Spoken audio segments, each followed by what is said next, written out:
주간 투자 뉴스 12월 마지막 주 증시 전망과 핵심 이슈. 안녕하세요, 투자자 여러분. 오늘은 12월 마지막 주를 앞두고 주요 증시 일정과 함께 투자자들이 꼭 알아야 할 핵심 이슈들을 정리해드리겠습니다.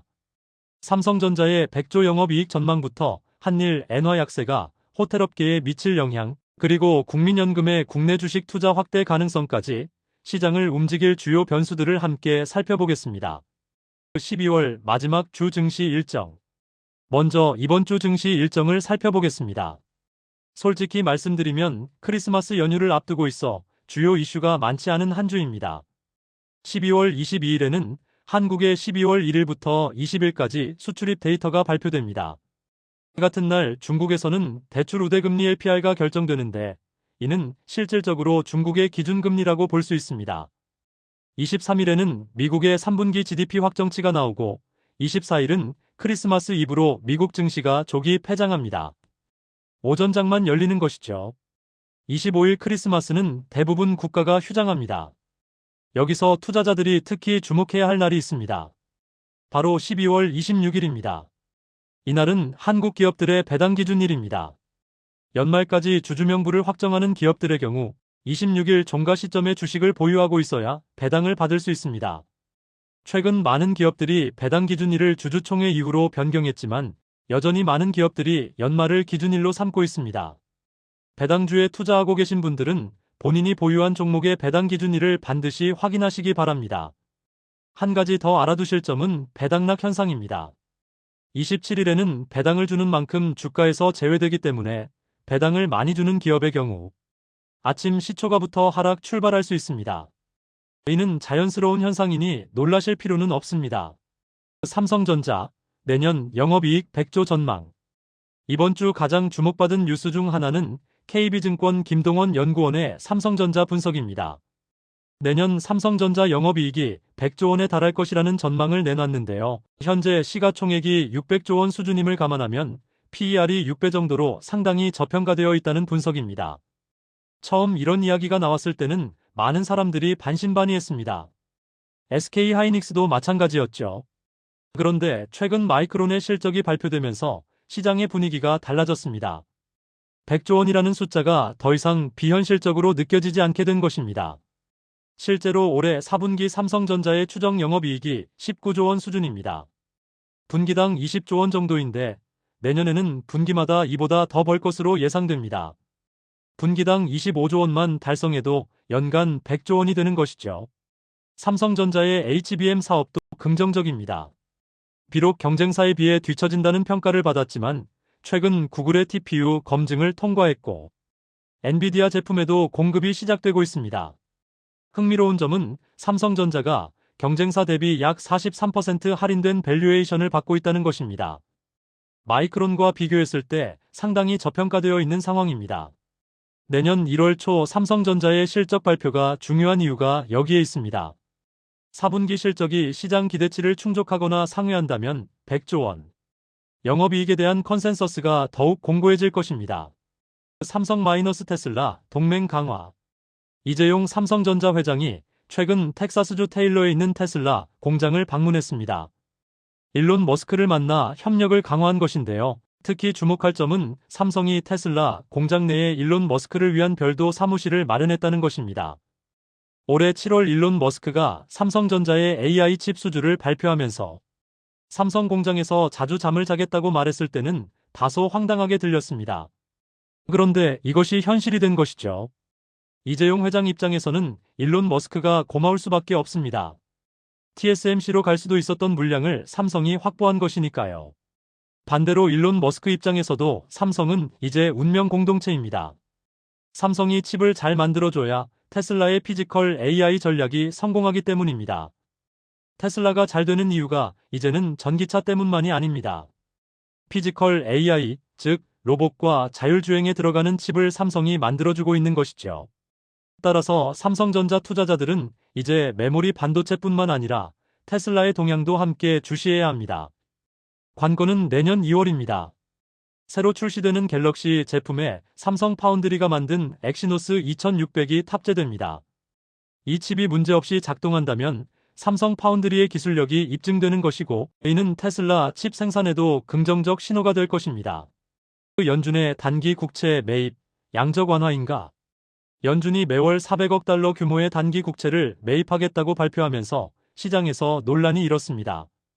이것이 양적 완화냐 아니냐 하는 것인데요. 연준은 이것이 양적 완화가 아니라고 강조합니다. 만약 양적 완화로 인정되면 시장의 인플레이션 기대 심리가 자극되어 물가가 상승할 수 있기 때문입니다. 2020년 대규모 유동성 공급 이후 2021년 5월부터 물가가 급등했던 경험을 연준도 잘 알고 있습니다. 그렇다면 양적 완화와 이번 조치의 차이는 무엇일까요? 첫째, 매입 대상이 다릅니다. 양적 완화는 주로 장기 국채를 매입하지만 이번에는 단기 국채를 매입합니다. 현재 단기 시장의 유동성이 부족한 상황을 해소하기 위한 것이죠. 둘째, 시행 배경이 다릅니다. 양적 완화는 금리를 더 이상 내릴 수 없는 한계 상황에서 시행되지만 현재는 금리 인하 여지가 충분히 남아 있습니다. 연준은 이를 지급준비금 관리 매입 RMP라는 새로운 용어로 명명했습니다. 내년 4월 세금 납부 시즌에 은행의 유동성이 부족해질 수 있는 상황을 미리 대비하자는 것입니다. 미국에서는 4월에 개인과 기업이 동시에 세금을 납부하는데 이때 은행에서 정부 금고로 대규모 자금이 이동합니다. 은행의 자금 여력이 부족해지면 시중 유동성이 말라버릴 수 있죠. 특히 요즘 빅테크 기업들이 대규모 채권을 발행하는 상황에서는 더욱 위험할 수 있습니다. 결국 이번 조치는 경기를 부양하기 위한 것이 아니라 금융 시스템이 원활하게 작동하도록 사전에 보험을 드는 것으로 볼 수 있습니다. 시장은 이를 긍정적으로 받아들이고 있으며 실제로 호재라고 평가할 수 있습니다. 한일 엔화 약세와 호텔업계 수혜. 최근 삼정 KPMG에서 흥미로운 분석 자료를 발표했습니다. 한일 엔화 약세가 국내 호텔업계에 어떤 영향을 미칠지 구체적인 시나리오를 제시한 것인데요. 일본을 방문하는 중국인 관광객이 연간 1,000만 명 정도로 추정됩니다. 엔화 약세로 인해 이중 일정 비율이 일본 대신 한국을 선택할 것이라는 가정하에 세 가지 시나리오를 제시했습니다. 보수적 시나리오 30%가 일본행을 포기하고 그중 10%가 한국을 선택하면 30만 명 증가. 이는 현재 대비 5% 증가로 총 670만 명의 중국인이 한국을 방문하게 됩니다. 중간 시나리오 40%가 일본행을 포기하고 그중 20%가 한국을 선택하면 80만 명 증가. 13% 증가로 750만 명이 됩니다. 낙관적 시나리오 50%가 일본행을 포기하고 그중 30%가 한국을 선택하면 150만 명 증가. 23% 증가로 790만 명에 달합니다. 790만 명이라는 숫자는 사드 사태 이전 역대 최고치였던 800만 명과 거의 같은 수준입니다. 여기서 더 흥미로운 분석이 이어집니다. 중국인 관광객은 평균 8일간 한국에 체류하며 그중 7,090%가 서울과 수도권에 숙박합니다. 보수적으로 70%를 가정하면 1인당 5.6박을 하는 셈입니다. 중간 시나리오에 80만 명 증가를 적용하면 연간 448만 객실이 추가로 필요합니다. 그런데 현재 서울의 연간 공급 가능한 객실 수는 2,226만 실이고 가동률 80%로 계산하면 1,780만 실을 판매 중입니다. 남은 여유는 약 445만 실입니다. 중간 시나리오만 되어도 서울의 호텔이 거의 만실 상태가 된다는 것이죠. 호텔업계는 통상 10% 정도 여유를 남겨두어야 하는데 사실상 그것이 불가능해집니다. 공급은 쉽게 늘릴 수 없습니다. 호텔을 새로 짓는 데는 최소 23년이 걸립니다. 공급은 고정되어 있는데 수요가 급증하면 어떻게 될까요? 객실료가 급등할 수밖에 없습니다. 이는 마치 반도체 시장과 비슷한 상황입니다. 공급은 제한적인데 수요가 폭발하는 것이죠. 서울에 호텔을 보유한 기업들, 예를 들어 호텔신라, 롯데호텔 앤리조트, GS리테일, JW중외제약 등이 수혜를 받을 것으로 예상됩니다. 국민연금의 국내 주식 투자 확대 가능성. 대통령이 국민연금의 국내 주식 비중을 늘리라고 주문했습니다. 현재 국내 주식 비중은 14.9%인데 이를 더 늘리라는 것이죠. 최근 주가 상승으로 국민연금이 200조 원 이상의 수익을 거두었습니다. 국민연금 고갈 시점도 상당히 뒤로 밀려났죠. 그런데 국민연금은 오히려 국내 주식 비중을 계속 줄여왔습니다. 올해 14.9%이고 내년에도 단계적으로 축소할 계획이었습니다. 대통령의 지시는 두 가지 효과를 노린 것으로 보입니다. 첫째는 국내 증시 지원, 둘째는 환율 안정입니다. 국민연금이 국내 주식을 더 매수하면 원화 수요가 증가하여 원달러 환율 하락 압력이 작용합니다. 현재 규정상으로는 전략적 자산 배분에서 플러스 마이너스 3% 범위 내에서 조정이 가능합니다. 14.9%에서 3%를 더하면 17.9%인데 이미 이 한도까지 거의 채워진 것으로 알려져 있습니다. 다만 추가로 전술적 자산 배분이라는 것이 있습니다. 이는 기금운용본부의 판단으로 추가 2%까지 더 매수할 수 있는 권한입니다. 만약 이것까지 활용한다면 국민연금이 국내 주식 비중을 19.9%까지 높일 수 있습니다. 국민연금이 1%만 더 매수해도 13조 원, 2% 더 매수하면 26조 원에 달하는 자금이 시장에 유입됩니다. 엄청난 규모죠. 문제는 대통령의 지시가 있다고 해서 기금운용본부가 반드시 따라야 하는 것은 아니라는 점입니다. 펀드 운용의 독립성도 있고 혹시라도 매수 이후 주가가 하락하면 책임 문제가 발생할 수 있습니다. 따라서 실제로 얼마나 증액될지는 지켜봐야 할 것 같습니다. 두산에너빌리티와 원전산업. 두산에너빌리티가 체코 원전 주기기 수주 계약을 맺었고 SMR 소형 모듈 원자로 신규 시설 투자도 공시했습니다. 체코 원전 프로젝트가 본격화되면서 관련 기업들에 대한 수주가 이어지고 있습니다. 먼저 한전기술이 설계 부문을 수주했고 이번에 두산에너빌리티가 원자로 내부의 핵심, 기자재와 터빈 등을 공급하는 주기기 계약을 체결한 것입니다. SMR 투자도 주목할 만합니다. 마이크로소프트, 아마존, 구글 등 빅테크 기업들이 데이터 센터, 전력 공급을 위해 SMR에 큰 관심을 보이고 있습니다. SMR은 24시간 무탄소 전력을 공급할 수 있다는 장점이 있죠. 엔비디아의 젠슨 황 CEO도 앞으로 몇 년 지나면 데이터 센터 옆에 소형 원자로들이 다 붙어 있을 것이라고 언급한 바 있습니다. 두산에너빌리티는 이를 대비해 공장 설비 투자에 나선 것입니다. 다만 펀더멘털은 좋은데 주가가 정체되는 이유도 있습니다. 첫째, AI 데이터 센터 관련주들이 전반적으로 부진한 상황입니다. 오라클 등 관련 종목들의 주가가 좋지 않죠. 둘째, 트럼프 대통령 당선인의 지지율이 하락하고 있습니다. 트럼프가 원전 산업을 적극 지지해왔는데 지지율 하락이 악재로 작용하는 것입니다. SMR 기술은 아직 완전히 상용화되지 않았습니다. 중국이 먼저 상용화에 성공했다는 소식도 있지만 본격적인 상용화는 2030년경으로 예상됩니다. 개발부터 상용화까지 35년이 소요되기 때문입니다. 일론 머스크의 우주 데이터 센터 구상. 일론 머스크가 우주에 데이터 센터를 건설하여 AI 전력 문제를 해결하겠다는 구상을 밝혔습니다. 황당하게 들릴 수도 있지만 이론적으로는 장점이 있습니다. 우주는 태양광 에너지가 무한하고 온도가 매우 낮아 냉각이 용이할 것처럼 보입니다. 스페이스X를 통해 필요한 장비를 계속 운반할 수도 있죠. 하지만 현실적인 문제들이 많습니다. 첫째, 냉각 문제입니다. 우주는 진공 상태이기 때문에 지상처럼 공기나 물을 이용한 냉각이 불가능합니다. 오직 복사 에너지로만 열을 방출해야 하는데 이를 위한 특수 소재 개발이 필요합니다. 둘째, 온도 편차가 극심합니다. 햇빛을 받으면 120도 이상 올라가고 그늘에서는 극저온이 됩니다. 서버가 견딜 수 있는 적절한 온도를 유지하기가 매우 어렵습니다. 셋째, 우주 방사선 문제입니다. 지구 자기장과 대기가 막아주는 고에너지 입자들이 우주에서는 그대로 쏟아집니다. 반도체가 이를 맞으면 오류가 발생할 수 있습니다. 넷째, 유지보수 문제입니다. 데이터 센터는 지속적인 수리와 부품 교체가 필요한데 우주에서는 이것이 매우 어렵습니다.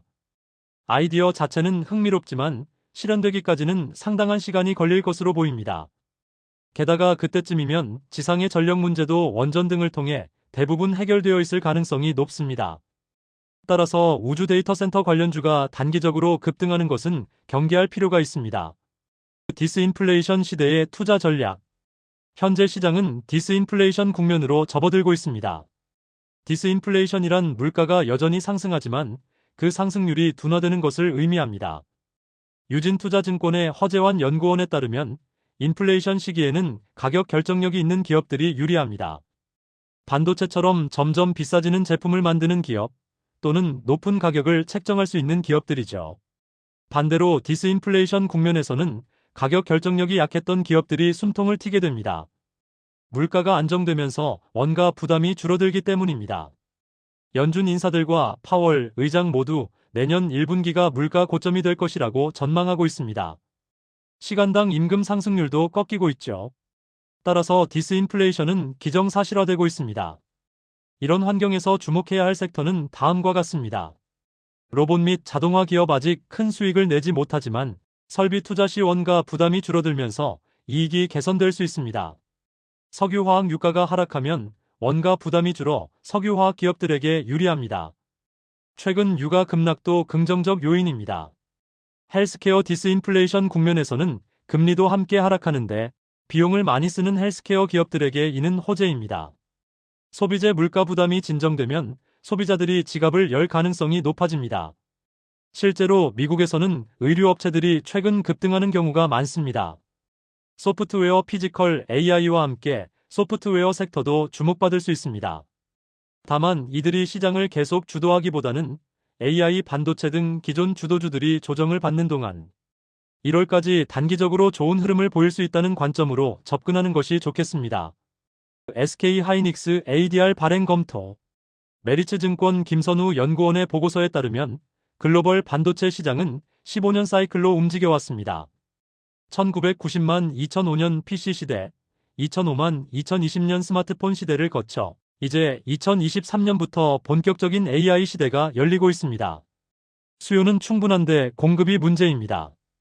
반도체 공장 건설 단가가 과거와 비교할 수 없을 정도로 비싸졌고 건설 기간도 오래 걸립니다. 삼성전자는 순부채가 19조 원, SK하이닉스도 투자 여력이 제한적입니다. 투자가 늦어지면 공급 부족이 장기화되어 업사이클이 오래 지속될 수 있습니다. 매수 수요는 밀려 있는데 공급이 제한적인 상황이죠. 여기서 흥미로운 제안이 나왔습니다. SK하이닉스가 ADR 미국 예탁증서를 발행하자는 것입니다. 현재 SK하이닉스는 마이크론보다 더 많은 돈을 벌고 HBM에서도 우위에 있지만 밸류에이션은 마이크론 대비 43% 할인받고 있습니다. 미국 주식이 아니라는 이유만으로 저평가받는 것이죠. ADR은 자사주를 담보로 은행에 맡기고 증서를 발행하여 미국에 상장하는 것입니다. TSMC가 이 방식으로 성공했습니다. TSMC의 ADR은 대만 본주 대비 30% 이상 높게 거래되고 있습니다. SK하이닉스가 ADR을 발행하면 미국의 주요 반도체 ETF에 편입될 것이고 미국 투자자들의 수요가 유입되면서 밸류에이션이 크게 개선될 수 있습니다. 현재 SK하이닉스는 TSMC보다 이익률이 더 높아진 상태입니다. 달러로 매수할 수 있다는 점도 장점입니다. 최근 외국인 투자자들이 환율 부담 때문에 국내 투자를 주춤하고 있는데 ADR이 발행되면 이 문제도 해결됩니다. 다만 아직 검토 단계이고 확정된 것은 아닙니다.